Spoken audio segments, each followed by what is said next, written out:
Chaim Bloom is saying all the right things as he gives more clarity on his vision for the St. Louis Cardinals, including what the plans are for Nolan Arenado and Sonny Gray.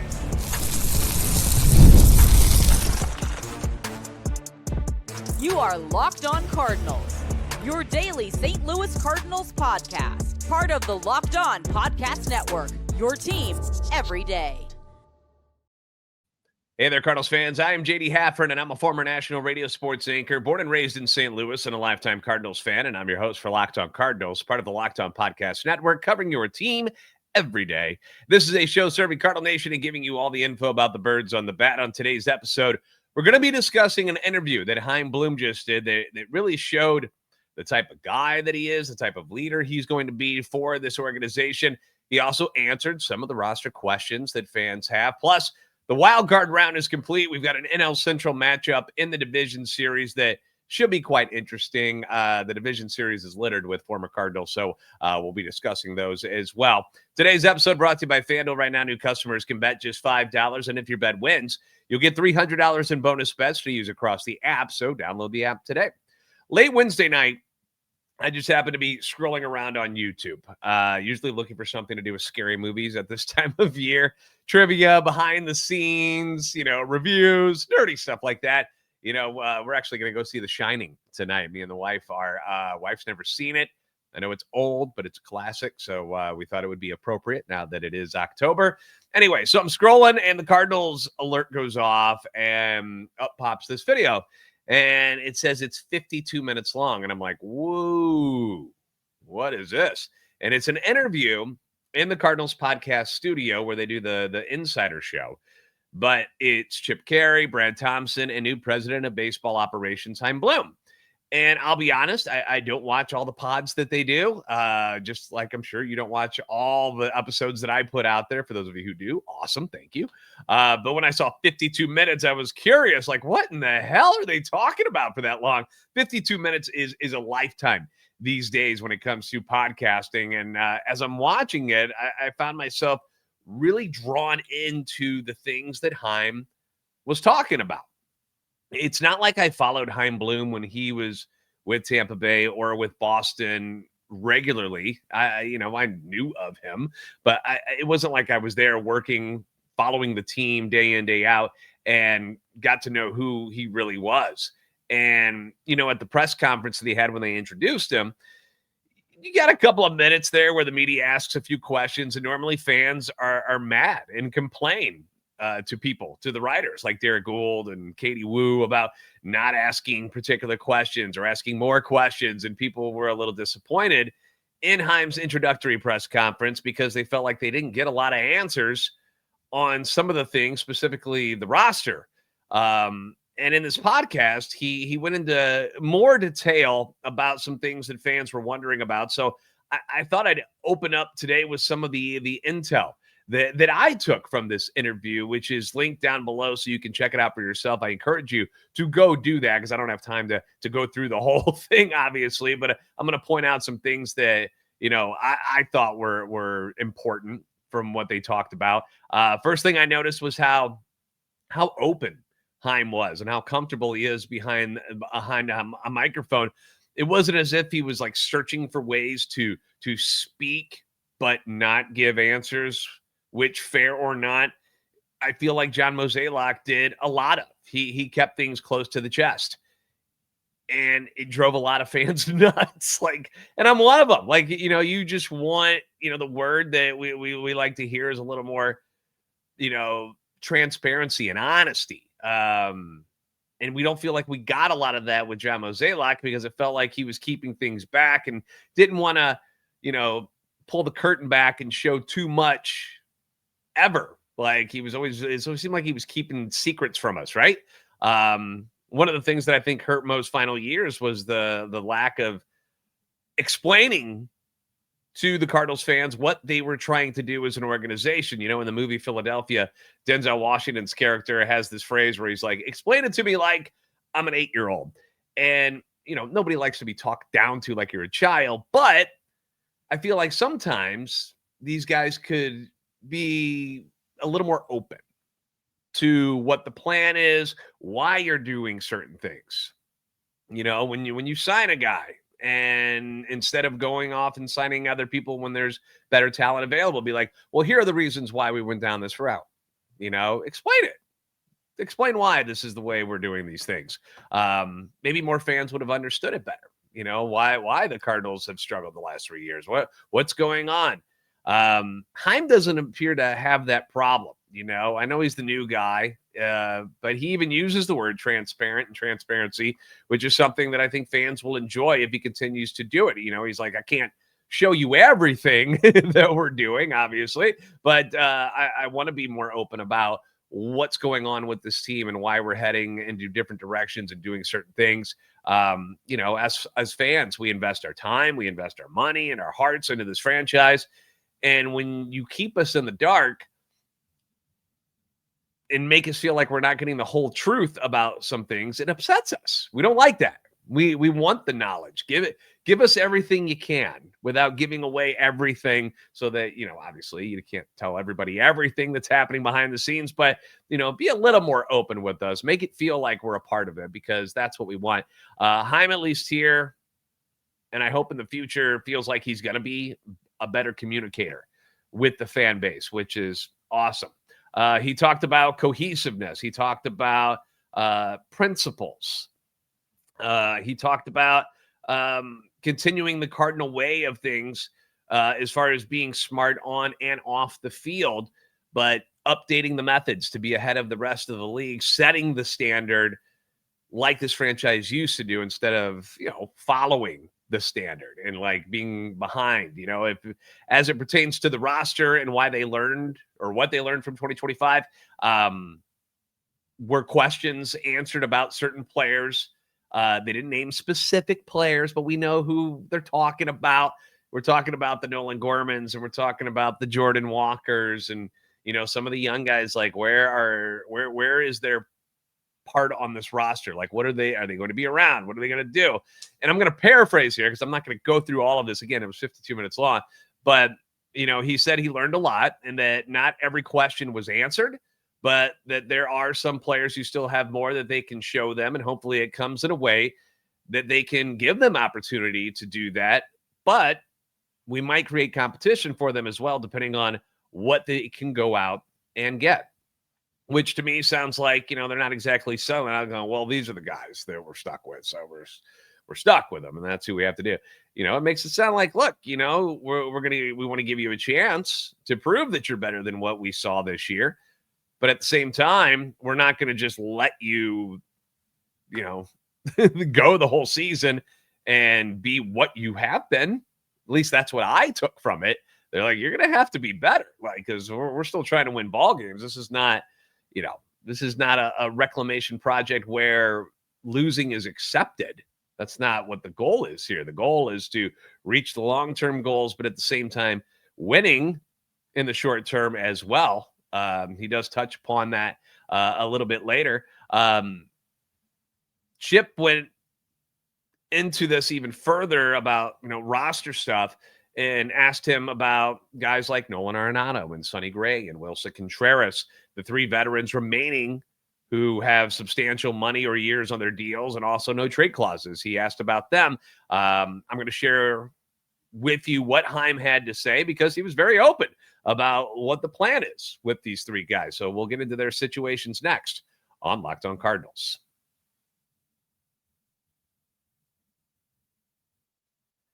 This episode is brought to you by Prize Picks. Every day we make decisions, but on Prize Picks, being right can actually get you paid, which is what we like.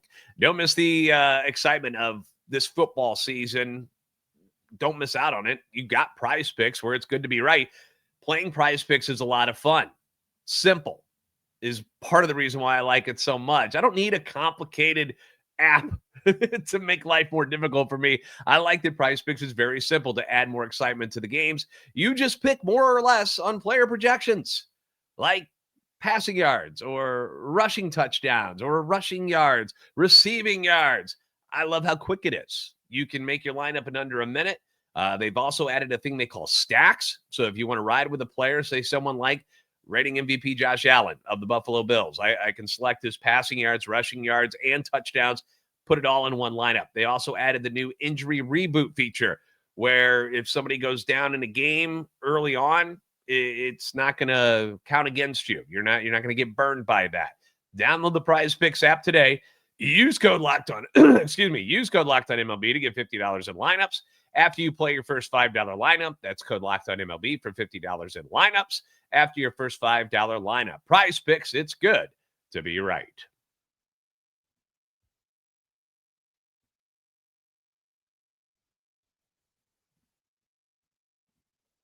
Thanks again for making Locked On Cardinals your first listen every day. If you enjoy daily Cardinals content, you can follow the podcast on X at @LO_Cardinals. We're also on YouTube, TikTok, and Instagram at Locked On Cardinals as well. So most fans are a bit bored with the manager behind-the-scenes stuff that we've had to talk about recently. They want answers about what players are coming back. Those are the guys they see on the field. That's what they want to hear about. Who's getting traded? Who are the Cardinals signing? These are questions that we all have. And as much as I wish I had all of those answers for you today, there's just no way to tell you. You know, you're going to have to wait until, the World Series and stuff is completed.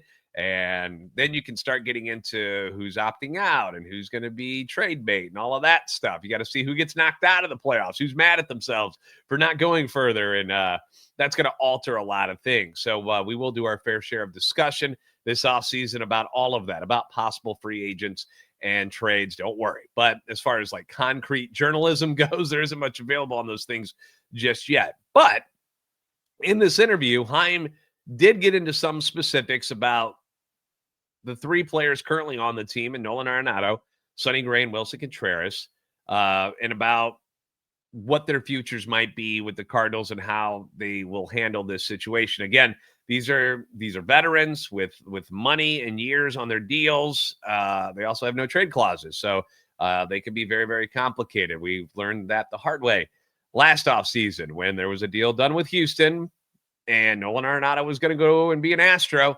We don't know what the specifics were. We don't know what players were coming back. We don't know how much money was getting eaten by the Cardinals in that deal, but there was a deal in place, and Arenado vetoed it, said no, and he ended up on the Cardinals for the rest of the year. So all of that could happen again.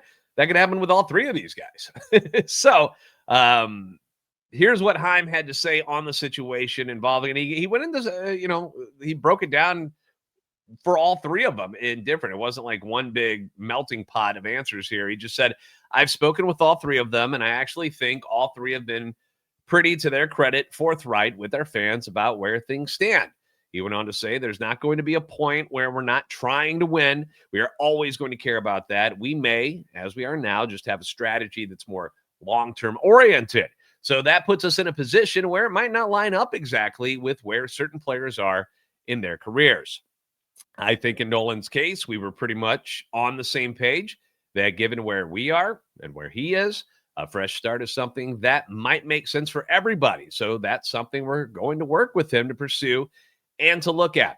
The other guys are in different situations. Willson was actually very vocal that regardless of what work we need to do, whether strategies long-term, short-term, he loves it here. He wants to be here. If there's an opportunity that made sense for us, that might also make sense for him, he'll listen, he'll look at it, but he's really excited to want to be here. Sonny also, I don't think there's going to be any issue if we come into spring training and Sonny Gray is still wearing the birds on the bat. But he's another player where, given where we are, given where he is, it's possible something could line up that where it makes more sense for us to move him and makes sense for him to want to go there.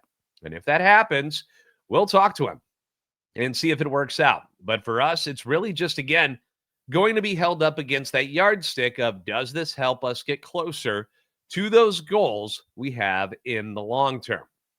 Now, this went on and led into a discussion about the difficulties in this business because they, as front office personnel, they care about these people as humans. Cardinal fans, it's all I know, right? I've been a Cardinal fan since I was, a baby. We get attached to our players. We don't look at them as pawns on a chessboard. We don't look at them as just objects that can be moved whenever we want. We like to love our players. Like, we love being able to know them as almost as like you feel like you're friends with them in a way. It's just kind of the Midwest thing that we are. I don't think it's like that in other places around baseball. I don't think it feels that way. But the Cardinals have always felt like a family type of situation. And we've been lucky that a lot of guys have wanted to be here for the long term. So when he talks about this, where they care about these guys, they like to connect with them, how it's a people business, and he wants, and this was a really a great quote from him, the second a player comes into this organization until the second he leaves, I want this place to be great for that player. So there's a personal touch that he wants to put on this thing, which I don't know if it's been there the last few years. Maybe. I don't know. It just feels like things lately, and I know it has a lot to do with losing, but it just felt very cold the way that things were being run. It used to be like that. That's how things used to be run around the St. Louis Cardinals. How many superstars would come to St. Louis? I mean, Mark McGwire, Matt Holliday, Jim Edmonds, Scott Rowland. They would come here via trade and then fall in love with the organization and with the fans and the city. And they would stick around for lower than market value. They were happy there. There was winning, there was tradition, and they were a big part of it. And they felt like a family. You can see it in their faces when they come back and they're wearing the red jackets on opening day and during Hall of Fame weekend, how much fun and how fond they think of this place. And to see where it is right now is disgusting, obviously. And we got to get back to that. So hearing that, the Cardinals and still somewhat have that effect on somebody like a Willson Contreras, who wants to stick around. And, Nolan Arenado stuck around. He had a chance to opt out, but decided not to. Still feel that way is pretty cool. And I hope that attracts more players to St. Louis, despite it not being a major market, despite that they may not be able to give as much money as a bigger market might be able to. But because of the way that we make players feel, they'll want to come back and they'll want to be a part of the St. Louis Cardinals. So I like that he made that a point to bring that up. He also said that you also do have to put feelings aside for particular players, and you got to do the right thing. You got to do your job and do the right thing by the organization. Okay. He admits it's very, very hard, but it's harder when you don't do those deals, which means you aren't serving the organization and not serving the fans because you're not doing the right things to deliver them what they want, which is winning baseball, championship baseball. And the situation, it just kind of reminded me of the Miles Michaelis extension. I mean, most of us like Miles. I've heard some people have written in that maybe he's not the nicest guy. I don't know him, but he seems to be a good clubhouse guy. People seem to like him. Obviously, he's great with the media. He's a fun character. But when they gave him that extension, was that really in the organization's best interest to extend him for 2 years and give him a no trade clause? Or were we doing him a solid because he had been a good Cardinal for a while? In hindsight, it was a terrible idea, right? In hindsight. Now, if he had rattled off back-to-back All-Star seasons, you'd be like, all right, great job, Mo. But that didn't happen, and he's progressively gotten worse, and it was a bad deal.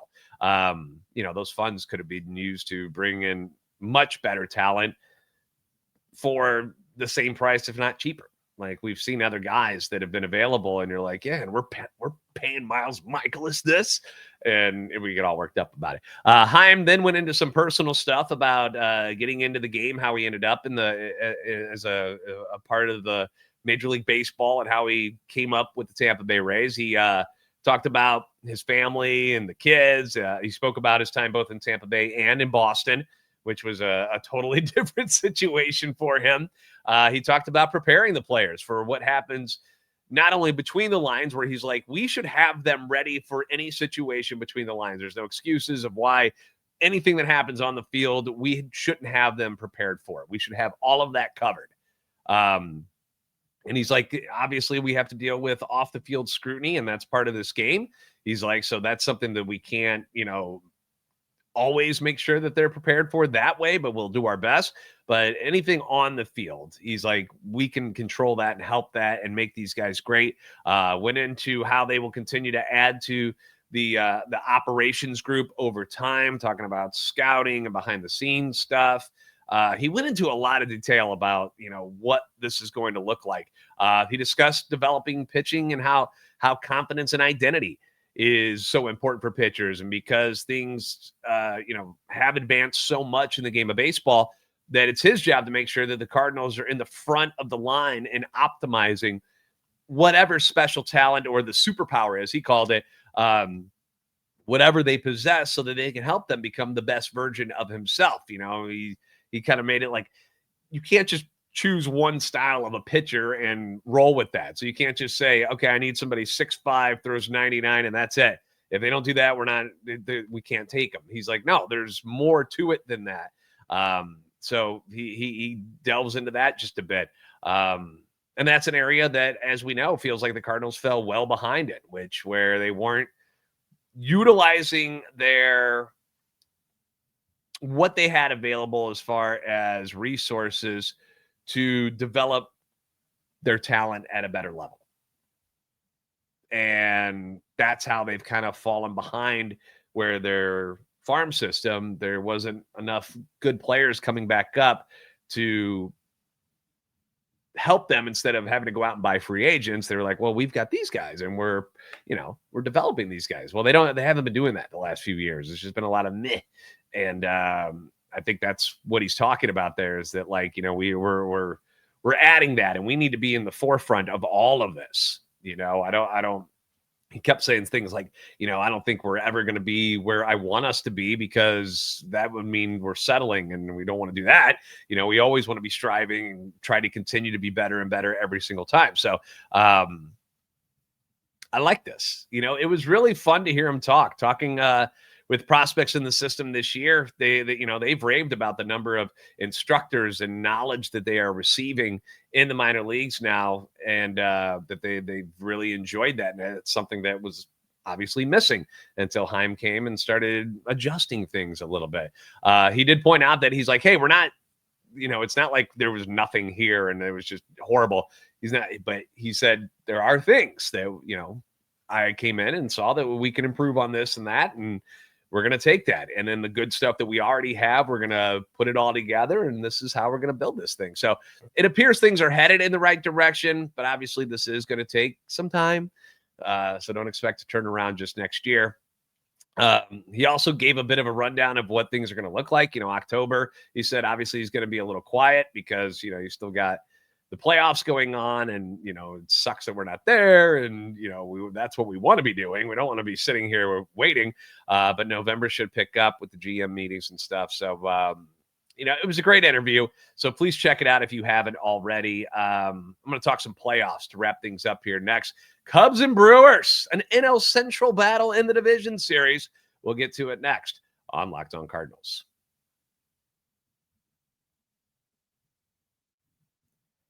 The NFL season is here, and FanDuel has an offer you don't want to miss, because right now new customers can bet just $5. $5, you guys, and get $300 in bonus bets if you win. That's right. You pick a bet. You put down your $5. And if it hits, you'll unlock $300 in bonus bets to use across the app. FanDuel gives you so many different ways to use the app and to play and have fun. You can go parlays. You can go player props. You can do the live lines during the games. However you feel will be the most entertaining, FanDuel will give it to you. 49ers shocked the Rams last night on Thursday Night Football. Did not see that coming, but big games from Mac Jones. Who saw that? Kendrick Bourne. Who saw that? CMC, obviously, usually pretty darn good. Rams got monster nights from Stafford and Kyron Williams and Puka Nacua. So hopefully you cashed in on their good fortune. Whether you are a casual fan or love diving into the stats, FanDuel is going to make watching football even more exciting when you got a little something riding on the action. So what are you waiting for? Visit FanDuel.com to download the FanDuel app today and get started. Thanks again for making Locked On Cardinals your first listen every day. For your second listen, check out Locked On MLB Game Night. Every game, every night until the World Series champion is crowned. Get local analysis, but on a national scale. You can find MLB Game Night on the Locked On MLB YouTube channel or wherever you listen to your podcast. They even they go live even when there are no games. Like tonight, there's no games, but they'll be discussing the playoffs for sure. I will not be hosting tonight, by the way. I'll be back on Monday. But the division series games will begin on Saturday. And we say goodbye to the Guardians, whose hot streak finally fizzled out against the Tigers, and former Cardinal Captain Jack Flaherty, 4 2/3 innings, 1 run, 3 hits, 4 strikeouts for Jack. He can opt out of his 2-year deal with Detroit at the end of the season, but he is set because he made more than 15 starts. He's set to make $20 million next season. So that's a lot of cheddar to just blow off. But if him and his agent think that they have a shot at a better deal and a more long-term deal, that's obviously something they'll look into. I'll tell you one thing: if Jack continues to pitch well in the postseason, that'll help his cause out. Last year, when he was with Detroit and then got shipped to the Dodgers, things didn't go all that great while he was in LA. So the market for him was not as robust as I think he was hoping for. The Boston Red Sox got manhandled by Yankees rookie Cam Holy Schlittler, who punched out 12 Sox hitters over 8 innings. That was a dominant performance. And then former Cardinal manager Mike Schill, with names like Fernando Tatis Jr., Manny Machado, Luis Ariz, that insane bullpen that they gave him, they still don't win. They fall to the Cubs 3-1, so they are gone as well. The playoff troubles for Mike Schill continue as they're unable to move on. There were some heated discussions with the umpires. I don't know if you guys saw that footage, but umps were leaving the field at Wrigley, and they had to go by the Padres dugout. And the Padres, the whole bench is screaming at him. There are some controversial strike calls against San Diego. I have to give that to them. You know, ABS is going to be able to help out with that next year, thank God. So, again, it's not the every once in a while miss call, like miss ball or strike, that bugs me. It's the egregious ones. And then the ones in huge situations where it's like, what? And we can fix that. We have the technology to fix that and help the umpires. It's not to embarrass the umpires. It's to help them get the calls right so that the game is played the way it's supposed to be played. So I'm looking forward to ABS next year. How about former Cardinal Andrew Kittredge? Kit in the series, pitches in all 3 games, is in relief in the first one. He starts game 2 and then gets the save in game 3. Not bad, Kit. Still sucks you're wearing Cubby blue, but you were one of us at one point, and we loved you because he was just so cool. I loved Kit. But that sets up an NL Central battle with the Cubs and the Brewers, who the Brewers were on fumes at the end of the season. Can they recapture the magic that they've had most of the season to take care of Chicago? I think they will. I still trust the Brewers and their ability to get the most out of players. I love me some Bryce Terang, by the way. Like, I hate picking favorite players from other teams, but sometimes you got to do it. And Bryce Terang is somebody that I adore for the Milwaukee Brewers. I think he's fantastic. So give me Milwaukee in that series. A juggernaut matchup between the Dodgers and the Phillies. Phillies don't have Zach Wheeler, which is really unfortunate, but they still have a lot of good arms. Christopher Sanchez, Jesus Luzardo, Ranger Suarez, Aaron Nola, if he pitches like the Aaron Nola that we're used to seeing. But the first 3 there, all lefties, which I think is going to be interesting because they'll have to go up against Ohtani and Freddie Freeman and Max Muncy. The Dodgers still have a lot of good right-handed hitters too. And it's the Hernandezes that you really got to watch, right? Teoscar and Kike Hernandez, plus a right-handed hitting Tommy Edman, which we know is very lethal. The dude can mash from the right side. So I'm going to trust LA in their starting pitching and in this one. So give me LA over Philly. I know I know the Philly fans aren't going to like that. But AL, you've got the AL East matchup, Yankees, Blue Jays. Toronto won 8 of 13 against New York in the regular season. Maybe no Bo Bichette for Toronto still. That's a massive loss for their offense. He had one hell of a season. But that's been a very pesky lineup all season long. Like they're like gnats, and they're just annoying. And they just wear down their opponents. And I don't know. New York to defeat Boston had to come down. They lost that first game and then had to win 2 in a row. I wonder how they're feeling about themselves. I mean, they won, But, it took an incredible performance from Cam Schlittler to get it done. Is that going to happen again? Probably not. So I'm going to like Toronto, especially if they get Bo Bichette back. Give me Toronto. But I still think they can take care of business. Then you got Tigers at Seattle. I picked Seattle to win the whole thing, so obviously I'm going to ride with them again. Starting pitching, excellent. Brian Wu's status still kind of up in the air, which is would be a big missing piece there for that Seattle starting rotation. But they've got plenty of capable arms there as well.